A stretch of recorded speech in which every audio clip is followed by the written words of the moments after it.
तो फिल्म की शुरुआत में एक लड़की को देख पाते हैं जिसका नाम होता है नारू। नारू एक कबीले में रह रही होती है। सुबह होने के बाद नारू जंगलों के बीच आ जाती है। नारू अच्छा शिकारी बनने के लिए वो प्रैक्टिस करने लग जाती है। उसके पास एक कुल्हाड़ी होता है। वो कुल्हाड़ी से अभ्यास करने लग जाती है कि अपने शिकार को कैसे मारे और किस तरह से मारे। उसके पास एक पालतू कुत्ता भी होता है जो कि हर वक्त उसके साथ ही रहता है। और नारू को देखने को मिलता है कि शिकार तो आस पास ही है। वो एक हिरन को मारने के लिए उसकी ताक में रहती है और कुत्ते को समझाती है कि किस तरह से शिकार को अपनी जाल में फंसाए। और नारू और कुत्ता दोनों हिरन को मारने के लिए हिरन को दौड़ाने लग जाते हैं। लेकिन बहुत ज्यादा कोशिश करने के बावजूद भी नारू हिरन को मार नहीं पाती। पर कुत्ता एक ट्रैप में फंस जाता है। कुत्ते की पूंछ एक ट्रैप में फंसा हुआ होता है। नारू समझ नहीं पाती कि ये ट्रैप किसने लगाई है और कुत्ते की पूंछ की घाव में नारू दवा लगा देती है। नारू इस ट्रैप को देख रही होती है तब आसमान पे उसको कुछ आवाजें सुनने को मिलता है। आसमान से नारू को घड़घड़ाहट की साउंड सुनने को मिलता है और वो घबराते हुए उस घड़घड़ाहट की साउंड का पीछा करते हुए आके देखती है कि आसमान से नीचे कुछ आता हुआ दिख रहा होता है। उसके बाद हम नारू के बड़ा भाई ताबे को देख पाते हैं। ताबे अपने कबीले का सबसे अच्छा शिकारी होता है। फिर नारू की माँ को देख पाते हैं जो कि वो जड़ी बूटियों से दवा बना रही होती है। नारू की माँ और नारू की भाई ताबे को लगता है कि नारू अच्छा शिकारी नहीं बन पाएगी, वो शिकार नहीं कर पाएगी। लेकिन नारू तो ये प्रूव करना चाहती है कि वो भी एक अच्छा शिकारी बनेगी और नारू को जड़ी बूटियों के बारे में भी पता होता है। उसके बाद हम देख पाते हैं आसमान पे एक स्पेसशिप को जो कि स्पेसशिप इनविजिबल होकर काले बादलों के बीच घुस जाता है। और हम यहाँ पे देख पाते हैं एक प्रेडिटर को जो कि वो भी इनविजिबल हो जाता है। यहाँ पर नारू जड़ी बूटियों को ढूंढ रही होती है तब उसको कबीले वालों से जानने को मिलता है कि एक शेर उनके बीच के एक आदमी को चबा के ले गया। और ये सब कबीले वाले उस आदमी को ढूंढ रहे होते हैं उसको बचाने के लिए। ये सब उस आदमी को ढूंढ रहे होते हैं तब इनको कुछ आवाजें सुनने को मिलता है। लेकिन देखने को मिलता है कि नारू भी इन सब का पीछा करते हुए इनके पीछे पीछे आ जाती है। इन सब के साथ ताबे भी होता है। ये कबीले वाले नारू को वापस भेज रहे होते हैं लेकिन ताबे इन सब को बोलता है कि नारू को हमारे साथ आने दो। इसको जड़ी बूटियों के बारे में पता है। अगर कोई घायल हो जाए तो नारू काम आ सकती है। उसके बाद यहाँ पे देख पाते हैं कि एक चींटी हवा में चल रही होती है। ये चींटी को ये चूहा खा जाता है और चूहा के ठीक आगे एक खतरनाक सांप होता है और ये सांप चूहा को चबा के खा जाता है। और ये खतरनाक सांप को ये प्रेडेटर खाल उधड़ के मार देता है। इन सबको ये आदमी मिल जाता है जो कि ये पूरी तरह से घायल होता है। ये आदमी नहीं मारा होता है लेकिन जल्द ही मारने वाला होता है। और नारू इस आदमी को बचाने के लिए इसके घाव के ऊपर जड़ी बूटियां लगाती है और खून को बहने से रोकने और ठंडा करने के लिए एक खास तरह की जड़ी बूटियों को खिलाती है। और रात होने के बाद ताबे शेर को अकेला ही मारने का फैसला करता है। तब नारू भी ताबे के साथ रुकने के लिए ताबे को बोलती है लेकिन ताबे तो नारू को बोलता है कि मैं अकेला ही शेर को संभाल लूंगा। और तब नारू ताबे को बताती है कि मुझे लगता है कि वो एक शेर नहीं है बल्कि शेर से भी खतरनाक चीज है। लेकिन ताबे तो नारू को अपने साथ ना लेते हुए अकेले ही जाता है शेर को मारने के लिए। नारू जब वापस जा रही होती है तब वो देख पाती है कि एक सांप का खाल तो पूरी तरह से उथड़ा हुआ होता है। नारू को तो बिल्कुल समझ नहीं आता कि ऐसा कौन कर सकता है।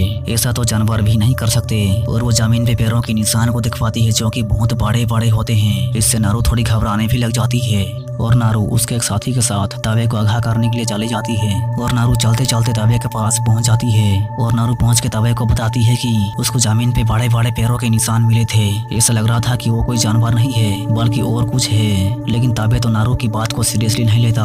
और ये तीनों शेर के इलाके पे हैं और शेर को मारने के लिए जमीन पे चारा लगा के दोनों पेड़ के ऊपर उड़ जाते हैं। और शेर फाइनली आके इस आदमी को चबा के मार देता है। और नारू तो शेर को देख डरने लग जाती है, घबराने लग जाती है। और शेर तो पेड़ के ऊपर नारू के आगे होता है और शेर नारू को चबा के खाने ही वाली होती है कि हम देख पाते हैं कि नारू तो अपनी झोपड़ी में होती है। वहाँ पे ताबे नारू को शेर से बचा के यहाँ पे लेके आ गया। और देख पाते हैं कि ताबे शेर की धड़ को अलग करके शेर को मार के शेर को उठा के यहाँ पे लेके आ गया। ये इन कबीले वालों के लिए बड़ी उपलब्धि है। इसी खुशी में ये सब पार्टी करने लग जाते हैं। लेकिन नारू तो घबराई हुई दिख रही होती है। नारू अपने भाई ताबे को बता रही होती है कि कुछ तो अलग है, कुछ तो गड़बड़ है, हमें जाके वहाँ पर देखना चाहिए कि गड़बड़ क्या है। लेकिन ताबे तो फिर से नारू की बातों पर यकीन नहीं करता। सुबह हो जाने के बाद नारू अपने पालतू कुत्ते के साथ निकल जाती है ये जाँच करने के लिए कि आखिर उस जंगल पे क्या है। और नारू पहुँच के देख पाती है कि यहाँ पर तो नीले रंग की कुछ चिपचिपी जैसी चीज होती है। और यहाँ पर देख पाते हैं कि एक भेड़िया एक गिलहरी को चबा के खाने की इंतजार में होता है। तब इन दोनों को ये प्रेडेटर देख रहा होता है। उसके बाद भेड़िया गिलहरी को चबा के खाने के लिए दौड़ा रहा होता है और गिलहरी भी अपनी जान बचाने के लिए पूरी स्पीड से दौड़ रहा होता है। और ये भेड़िया गिलहरी को चबा के खाने ही वाला होता है कि ये प्रेडेटर भेड़िया को बुरी तरह से काट के मार देता है। यहाँ पर देख पाते हैं कि नारू कुल्हाड़ी मारने की अभ्यास कर रही होती है। और एक दिन के बाद फिर से निकल जाती है निशान छोड़ने वाले को ढूंढने के लिए। और यहाँ पर देख पाते हैं ये प्रेडेटर को जो कि वो बहुत खतरनाक दिख रहा होता है और वो इनविजिबल हो जाता है। और नारू देख पाती है कि यहाँ पे तो बहुत सारे जंगली बैल पूरी तरीके से मारे पड़े होते हैं। वो बिल्कुल समझ नहीं पाते कि आखिर कौन इन सबको चमड़ियां उधेड़ के मारा है। और यहाँ पर हम प्रेडेटर को देख पाते हैं जो कि नारू उसी की ओर ही आ रही होती है। नारू जा रही होती है तब वो दलदल में पूरी तरह से फंस जाती है। नारू जितनी दलदल से हिल हिल के बाहर आने की कोशिश करती है उतने ही दलदल के अंदर फंसती और डूबती चली जाती है। नारू दलदल के अंदर बुरी तरह से फंसी हुई होती है। वो बाहर निकालने की कोशिश तो करती है लेकिन बाहर निकाल नहीं पाती। लेकिन वो जैसे तैसे करके कुल्हाड़ी में बंधा रस्सी को फंसा के दलदल से बाहर निकाल ही जाती है। और वो अपने आप को धो रही होती है तब उसको एक भालू की चिल्लाने की आवाज सुनने को मिलता है। और ये भालू तो खुशबू सुन के महसूस कर लेता है कि यहाँ पे कोई तो है। उसके बाद नारू इस भालू को मारने ही वाली होती है कि एन मौके पे कमान टूट जाती है। और भालू तो नारू को मारने ही वाली होती है कि इस कुत्ते की वजह से नारू बच जाती है। भालू कुत्ते को चबा के मारने के लिए उसका पीछा करने लग जाता है और नारू भी भालू को मारने के लिए भालू का पीछा करने लग जाती है। लेकिन नारू भालू को क्या मारेगी? भालू नारू को मारने के लिए वापस लौट के आ रहा होता है। और नारू तो भालू से बचने के लिए घबराते हुए दुम दबा के भाग रही होती है। और नारू तो अपनी जान बचाने के लिए पानी के अंदर घुस के ब्लॉक की हुई जगह पे आ जाती है। भालू नारू को चबा के मारने ही वाला होता है कि भालू को अपने पास कुछ आवाजें सुनने को मिलता है जो कि आवाज प्रेडेटर की है। प्रेडेटर यहाँ पे आ जाता है और भालू और प्रेडेटर के बीच में फाइट भी चलने लग जाता है। नारू ये सब देख समझ नहीं पाते कि ये जीव कौन है। और ये प्रेडेटर भालू को मार के उसके पेट को काट के उसकी खून को पी जाता है। और नारू तो ये सब देख पूरी तरह से डरने और घबराने लग जाती है। वो अपनी जान बचाने के लिए भागने लग जाती है। और ये प्रेडेटर नारू को देख भी लेता है लेकिन नारू को नहीं मारता क्योंकि उसको नारू से कोई खतरा नहीं होता। और नारू किसी तरह से अपनी जान बचा के भागने में कामयाब हो जाती है। और नारू वापस घर जा रही होती है तब रास्ते में उसको अपने साथियों को दिख पाती है। और नारू इन सबको बताती है कि मैंने एक राक्षस को देखा जो कि वो बहुत ही खतरनाक है। वो बहुत ही बड़े भालू को आसानी से मार दिया। लेकिन ये सब तो नारू की बातों पर बिल्कुल यकीन ही नहीं कर रहे होते हैं। और नारू एक आदमी के साथ लड़ने भी लग जाती है। नीचे लड़ रहे होते हैं तब पेड़ के ऊपर तो ये प्रेडेटर होता है। वो इन सबको देख रहा होता है और वो अपने आप को इन सब से खतरा महसूस कर पाता है। ये लोग नारू के हाथ को बांधे होते हैं और नारू को महसूस होने लग जाता है कि यहाँ पर कुछ तो गड़बड़ है। उसके बाद ये सब अलर्ट मोड में आ जाते हैं और ये आदमी के ऊपर रेड कलर का लाइट पड़ जाता है और वो मर जाता है। ये सब समझ नहीं पाते कि आखिर कौन है जो इनविजिबल होके छुप छुप के मार रहा है। नारू हाथ में बंधी रस्सियों को तोड़ने की तो कोशिश करती है लेकिन रस्सियां तो नहीं टूटती। और एक आदमी तीर चलाता है तब ये प्रेडेटर को देख पाते हैं जो कि इनविजिबल से विजिबल हो जाता है। और ये दो आदमी इस प्रेडेटर से लड़ने लग जाते हैं और प्रेडेटर एक आदमी को मार देता है और दूसरे की तो हाथ को काट के उसको चीर फाड़ देता है और एक को तो खतरनाक तरीके से मार देता है। और नारू इससे बचने के लिए फिर से भागने लग जाती है। नारू डरते घबराते हुए अपनी जान बचाते हुए भाग रही होती है तब उसको एक साथी मिलता है और वो दोनों पिन ड्रॉप साइलेंट तरीके से छुपे हुए होते हैं। तब ये प्रेडेटर इनको देख लेता है और ये लड़का प्रेडेटर को मारने की कोशिश करता है। तब प्रेडेटर इन दोनों के ऊपर हमला करने लग जाता है और ये दोनों अपनी जान बचा के भाग रहे होते हैं। तब ये लड़का तो भाग नहीं पाता, मर जाता है। लेकिन नारू तो अपनी जान बचा के अंधाधुंध भाग रही होती है तब वो एक ट्रैप में फंस जाती है। वो अपने पैर को छुड़ाने की पूरी कोशिश करती है लेकिन छुड़ा नहीं पाती।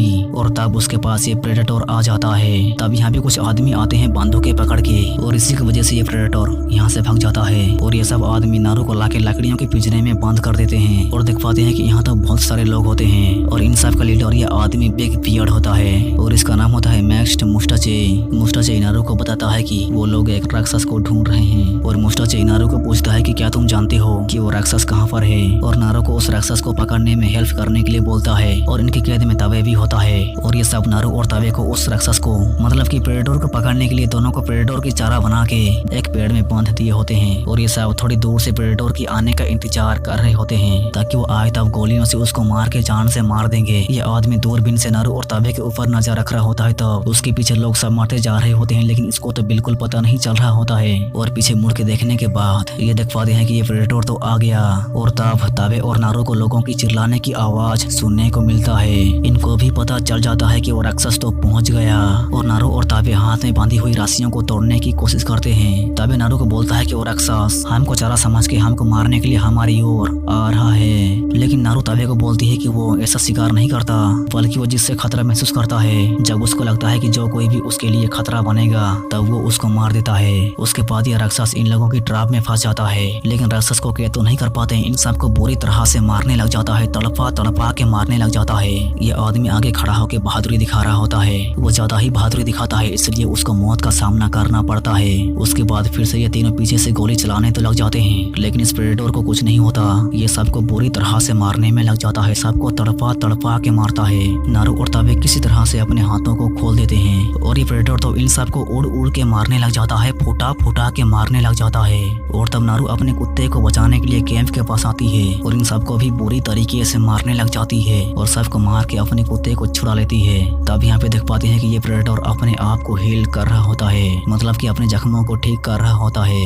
उसके बाद यहाँ पे मुस्टाचे आता है पिस्टल पकड़ के, उसके एक पैर को प्रेडेटर ने काट दिया होता है और मुस्टाचे नारू को हेल्प करने के लिए बोल रहा होता है। जड़ी बूटियों की दवा से उसके पैर की दर्द थोड़ा कम करने के लिए बोल रहा होता है। बदले में मुस्टाचे नारू को पिस्टल देने और पिस्टल चलाना सिखाने के लिए बोल रहा होता है। ये सुनकर नारू मुस्टाचे को ठीक करने लग जाती है, उसकी पैर की दर्द को थोड़ी कम करने लग जाती है और मुस्टाचे नारू को पिस्टल चलाना सिखाने लग जाता है। तब यहाँ पे नारू को महसूस होने लग जाता है कि कुछ तो गड़बड़ है और तब यहाँ पे ये प्रेडेटर आ जाता है और नारू तो पेड़ पे छुपी हुई होती है प्रेडेटर से बचने के लिए। और प्रेडेटर जब मुस्टाचे के पास आता है तब मुस्टाचे मारने की एक्टिंग करता है और तब प्रेडेटर भी सोच रहा होता है कि ये तो मरा हुआ है। प्रेडेटर अपने चारों ओर मुड़ के देख रहा होता है, लेकिन किसी को भी देख नहीं पा रहा होता है और वो इसलिए यहाँ से जा रहा होता है। तब उसकी पैर मुस्टाचे के ऊपर आ जाता है। तब मुस्टाचे दर्द के मारे चिल्लाता है और दर्दनाक तरीके से मरता है। उसी दौरान कुत्ता भी चिल्लाता है। तब प्रेडेटर कुत्ता को एम करके मारने ही वाला होता है कि पीछे से ताबे आके प्रेडेटर को मारने लग जाता है।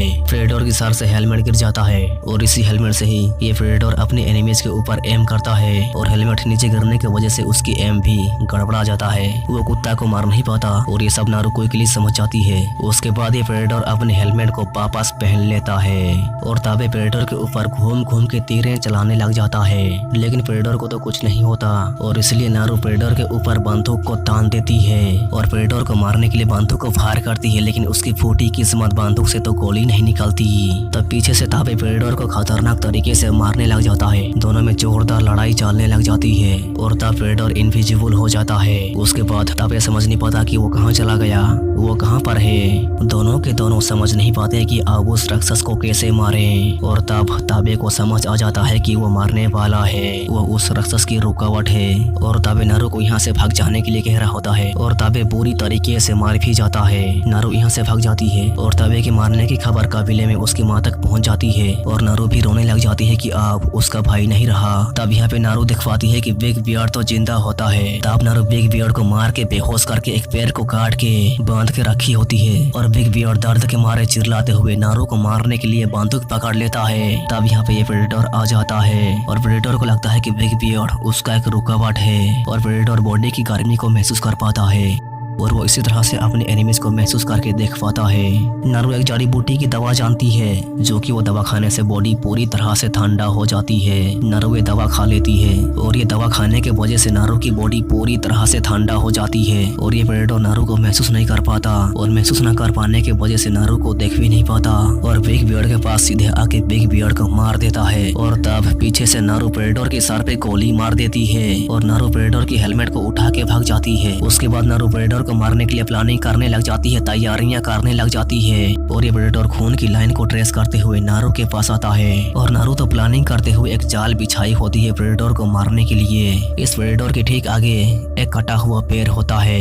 तब ये प्रेडेटर समझ जाता है कि एक झांसा है। प्रेडेटर आगे नहीं बढ़ रहा होता है तब नारू पेड़ के ऊपर होती है और नारू पेड़ के ऊपर से कूद के प्रेडेटर को मारने लग जाती है, लेकिन कोई फायदा नहीं होता। ये प्रेडेटर नारू को मारने ही वाला होता है कि कुत्ता आके बीच में रोक लेता है। उसके बाद ये प्रेडेटर बहुत ही ज्यादा गुस्सा हो जाता है और नारू को मारने की तो पूरी कोशिश करता है, लेकिन नारू तो बिल्कुल नहीं मरती, उल्टा प्रेडेटर का प्लान के मुताबिक मारने लग जाती है। इससे तो प्रेडेटर और ज्यादा गुस्सा हो जाता है और नारू को खतरनाक तरीके से जान से मारने ही वाला होता है कि नारू किसी तरह से मारने से बच जाती है और नारू प्रेडेटर को मार मार के दलदल के अंदर फंसा देती है, लेकिन ये तो दलदल के अंदर से बाहर निकाल ही जाता है और नारू को मारने के लिए नारू के ऊपर एम करता है, लेकिन प्रेडेटर का हेलमेट तो उसके सर पर नहीं होता।